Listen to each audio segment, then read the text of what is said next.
Moin, ich bin Tobias von Lockpicking Nord und ich dachte, ich mache euch mal ein Video dazu, wie man so einen beidseitigen Profilzylinder auseinander nimmt. So einen hier.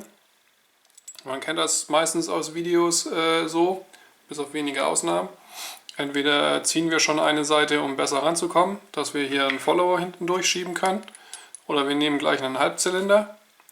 Oder amerikanische Schlösser, die haben sowieso nur auf einer Seite Pins.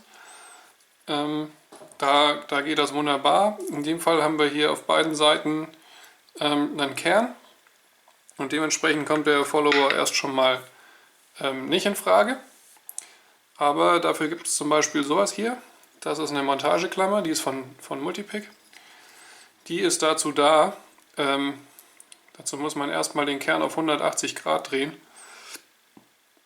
Würde auch mit dem Schlüssel gehen, allerdings, wenn man den auf 180 Grad gedreht hat, dann passt die Montageklammer nicht mehr rein. Ja, die gehört hier rein und hält die unteren Pins unten, auch wenn man den Kern rauszieht. Man müsste hier von dem Schlüssel vom Rücken was wegnehmen, damit der Schlüssel hier trotzdem noch reinpasst. Dreht man den Kern auf 180 Grad, packt die Montageklammer unten rein. Ich mache das nur nicht, weil das mein letzter Schlüssel ist, den ich habe für das Schloss und weil das ein richtig schön geschnittener Schlüssel ist. Ziemlich fies. Aber wie gesagt, ich kann das Ding picken, habe das Ding gepickt und kann das eben auf 180 Grad drehen. Man kann natürlich auch hingehen, Schlüssel drehen, Sprengringlose machen, Kern rausziehen, dann fliegen alle Gehäusepins hier unten raus und durcheinander und ich habe hinterher keine Ahnung mehr, in welcher Reihenfolge die waren. Manchmal ist mir das wurscht. Meistens aber nicht. Meistens ist mir das wichtig. Vor allem, weil ich ja auch beim Picken spüre, okay, da ist eine Spule, da ist ein Standardpin und was weiß ich was alles. Und hinterher auch wissen möchte, ob ich recht hatte oder nicht. Oder ob ich mal wieder auf dem verkehrten Pin war und sage, was weiß ich, 4 ist ein Standard, in Wirklichkeit ist 4 eine Spule oder so. Kommt ja mal vor. So, wie gesagt, habe das Ding also gepickt. Zu dem Zweck. Die Montageklammer kommt da rein. Zur Sicherheit, falls mit dem Kern gleich irgendwas passiert. Es muss natürlich hier der Sprengring raus. Das ist keiner von diesen Stahlringen. Die sind sehr unflexibel. Die gehen auch nicht komplett rum. Ja, da bleibt hier auf jeden Fall eine ordentliche Lücke. Da hilft mir leider auch meine Sprengringzange nicht für. Dann bleibt mir meistens nichts anderes übrig, als 2 Schraubendreher zu nehmen, beziehungsweise einen Spitzbohrer und einen Schraubendreher. Ja, mit dem einen fixiere ich das und mit dem anderen biege ich das dann auf. Na, da hat der Hund einen anderen Hund gesehen. Das mag er nicht so gerne. Nicht zu Hause jedenfalls, sonst schon. Aber wir haben es eigentlich von Schlössern und nicht von Hunden. So, die Sprengringzange ist eine ganz billige. Kostete 2,50 €. Musste die ein bisschen modifizieren hier. Erstens mal schmaler machen und zweitens auch hier zwischendrin was wegfeilen, weil die gar nicht komplett zusammenging. Die ist auch ein bisschen weit von den Abständen hier. Ich glaube, hier passt sie genau zwischen. Jawohl. Ja, damit kann ich den Sprengring schön aufbiegen. Gucken, ob er so rausgeht. Habe ich ihn so rausbekommen. Ansonsten hilft immer so eine Zange. Relativ wichtig ist das, dass man sowas wie ich jetzt hier produziert habe nicht macht. Ich weiß nicht, ob man das sehen kann hier auf der Kamera. Da ist eine kleine Welle jetzt drin im Ring. Na, das ist scheiße. Klemmt sich natürlich hier fest. Hier ist nicht viel Luft gegeben. Und dann läuft der Zylinder scheiße. So, ja, das kommt durch diese Kante hier, die hat man auch nicht immer. Ja, aber da bin ich gerade festgehangen. So, gut. Montageklammer drin, Sprengring draußen. Müsste ich den Kern jetzt eigentlich ziehen können. Ich nehme hier einen ordentlich tiefen Hook, um den Kern schon mal zu lösen. Hake hinter einen Pin. So, und jetzt kann ich den hier rausziehen. Ich hoffe, die Montageklammer sitzt so gut, weil das nicht besonders gut klingt, ehrlich gesagt. Doch, ist alles drin geblieben. Ich hoffe, man kann das sehen. Jo, so geht das vom Licht. Na, die biegt sie hier hinten zwar hoch, die Montageklammer, da kamen auch die Klicklaute her. Das ist das Problem, die ist ein bisschen lang. Das hier hinten, was man da sieht, Moment, ich will mal gucken, ob ich irgendwas habe, womit ich drauf zeigen kann. Nehmen wir mal den Diamond hier. Das hier hinten ist die Kupplung. Ne, die drückt der Schlüssel nach hinten. Die legt fest, welche Seite nur die Klammer bewegt. Das ist später beim Zusammensetzen wieder wichtig. Ich glaube, in dem Fall kann man das nicht verdrehen, aber manchmal kann man das verdrehen. Gut, damit ist jetzt die eine Seite schon mal raus. Ich kann jetzt natürlich die Pins hier einzeln rausspringen lassen. Habe aber den Vorteil, ich habe von Foxy diesen Twister, ne, diese Montagehilfe. Die passt hier fast gut rein. Normalerweise jedenfalls.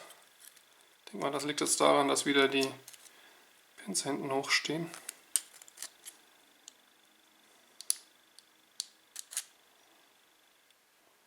Wieso komme ich da jetzt nicht zwischen? Ne, bin noch nicht hinten. Ich denke, ich nehme erstmal die Schließnase raus. So, gucken, ob die Sprengringezange dazwischen passt. Ne, tut sie nicht. Also muss ich hier auch schon mal ein bisschen aufbiegen.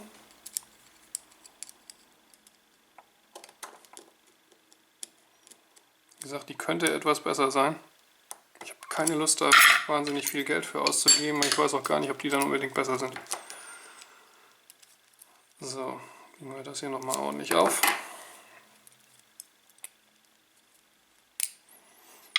So, weg mit dir. Und die Schließnase geht jetzt nicht raus, weil hier, wie man sehen kann, der Kern noch zu weit vorsteht.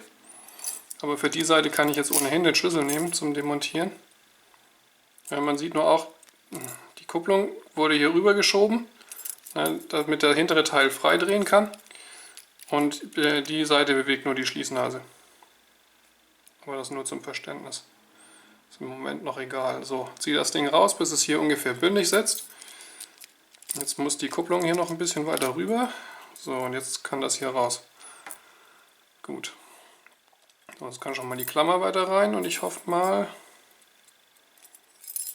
dass ich das hier nur wieder runtergedrückt bekomme. Komme ich auf den Pin-Twister hier wieder rein. Sehr gut. So, ist ein bisschen eine enge Geschichte. Ich muss hier mal was wegnehmen. Ich muss das hier jetzt nämlich vorbei biegen.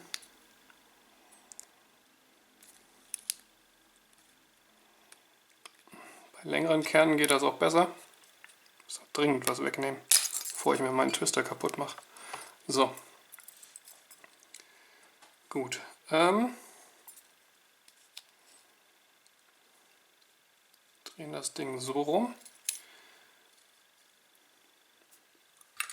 Wir nehmen auch schon mal die Pinzette.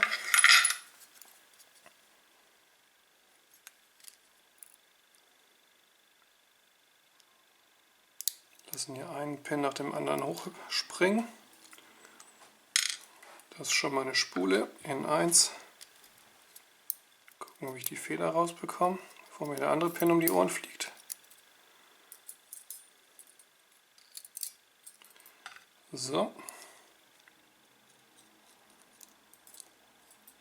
Noch eine Spule in 2. Es bietet sich an, so eine Anti-Rutschmatte auszulegen. Sonst kann es sein, die Pins fliegen gerne ordentlich weit durch die Gegend, wenn sie abprallen von so einem Holztisch oder auch Steintisch oder was auch immer man da hat. Auf so eine Anti-Rutschmatte bleiben die im Normalfall da liegen, wo sie waren. So, dann haben wir noch eine Spule. In 3. Und hier kommt die Feder.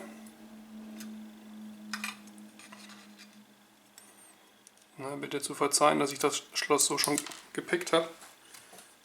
So, das ist eine Spule, die liegt jetzt auf dem Boden. Und 5 ist ein Serrated.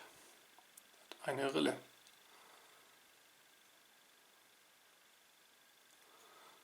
Ach ja. So. Das ist 5 und auf dem Boden liegt noch eine Spule. Jetzt müssen die Federn raus. Die gehen sonst kaputt, wenn ich den Twister ziehe.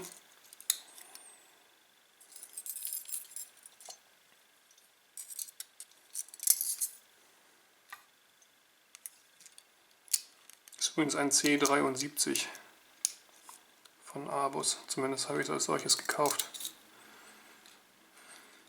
So, dann kann der Twister hier auch raus. Und jetzt habe ich sogar Platz für den Follower. Mit dem geht es auch gleich weiter. Sobald ich die Spule, die fehlende, aufgehoben habe. So. Kernstifte kann ich natürlich auch rausnehmen.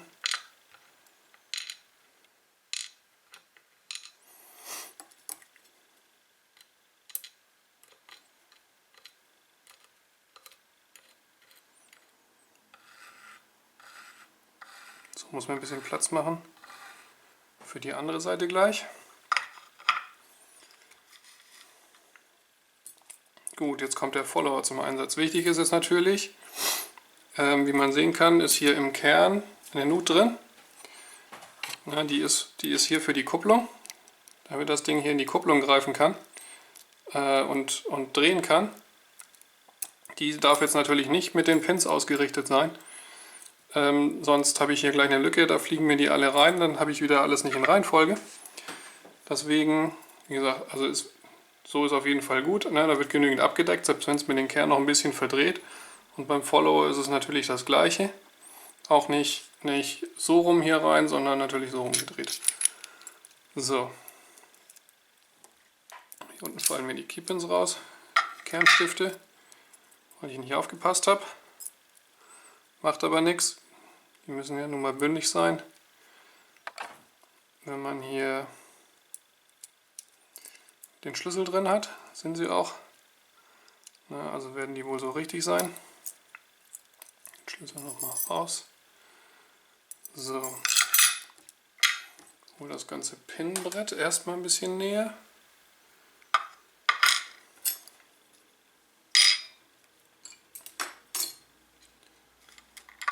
Ihr das alles sehen könnt, was ich hier mache. So, und dann geht das nochmal los mit den Kernstiften.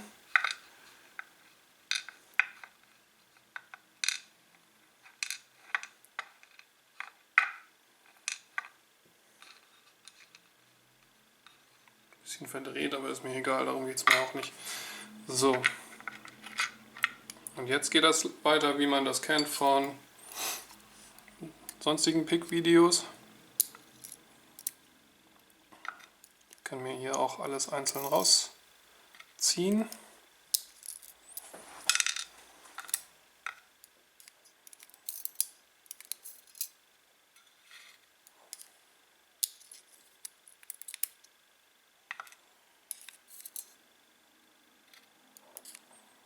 Federn vertauscht, aber ist egal, das sind sowieso alles dieselben.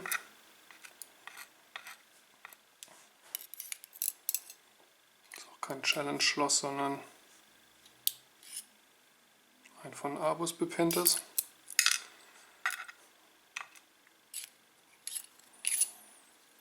So, die letzte Feder noch.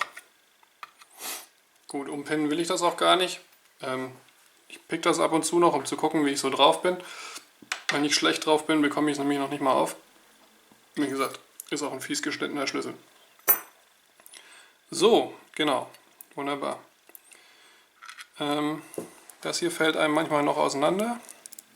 Ich weiß gar nicht, ob es in dem Fall auseinander geht. Ne, anscheinend nicht, aber manchmal kommt das durcheinander.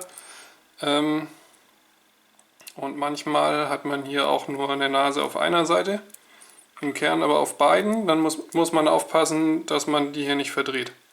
Da kann es nämlich ganz gerne mal passieren, dass der Schlüssel von einer Seite funktioniert und von der anderen eben nicht mehr. Was passiert, wenn der Schlüssel kommt?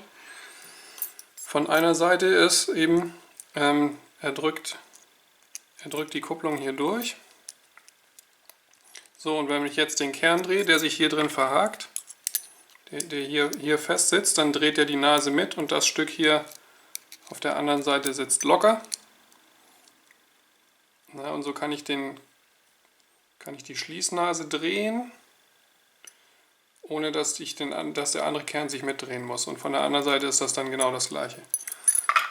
Das muss gewährleistet sein. Es gibt 100 verschiedene Arten von Kupplungen. Mit Sicherheit, das hier ist auf jeden Fall die gebräuchlichste. Außerdem ist das eine besonders sinnvolle, weil so wie ich das sehe, kann man hier nichts verkehrt machen eigentlich. Wenn die Kerne beide zusammenpassen, dann müsste auch alles funktionieren. Gut, okay, wir bauen das Ganze wieder zusammen. um das zu zeigen. Oder vielleicht mache ich da ein zweites Video draus. Insgesamt dauert das auch ganz schön lange. Ich sage erstmal Tschüss. Wir sehen uns das nächste Mal. Demnächst, in ein paar Tagen hoffentlich. Macht's gut, bis dann und Tschüss.